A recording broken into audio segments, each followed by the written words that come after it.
आपण पाहू शकतोय हे सीसीटीव्ही फुटेज आहे। शशांक म्हणजेच वैष्णवीचा नवरा आपल्या त्याच्या मोठ्या जावेच्या मागे धावत होता, म्हणजे मयूरच्या मागे धावत होता। हे फुटेजेस आपण पाहू शकतोय, रात्रीच्या अंधारातले हे फुटेज आहेत।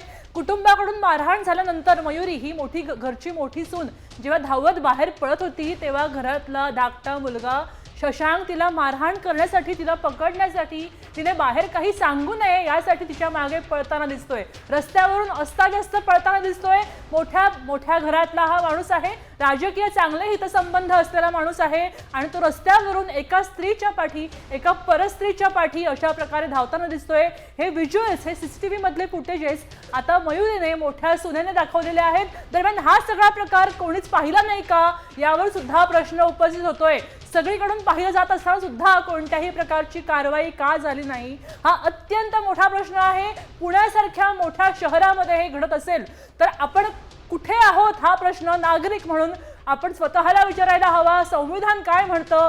हुंडाबळीचा कायदा होऊन इतकी वर्ष झाली आणि तरी सुद्धा हे असे प्रकार पुण्यासारख्या शहरात होतात। विद्येचं माहेरघर ज्याला म्हणतो त्या ठिकाणी हे असे प्रकार होत असतात।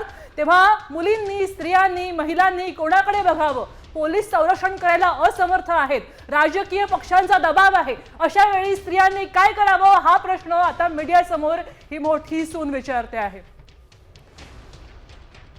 कोणी आमच्या पक्षाचे पदाधिकारी नव्हते, त्यांचा मुलगा हा आमच्या संघटनेत काम करत होता, त्याची सुद्धा हकलपट्टी करण्यात आलेली आहे।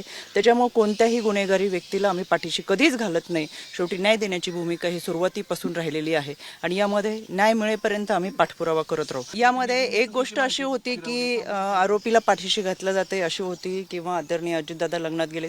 शेवटी लग्न सोहळा हे आमंत्रण सगळ्यांना असतं, नेते म्हणून कार्यकर्त्यांच्या कुणाच्याही लग्नात बोलवलं तर दिवसभरात आम्ही अनेक ठिकाणी जात असतो। त्याच्यामुळे पुढे काय होणार आहे हे आपल्याला माहित नसतं।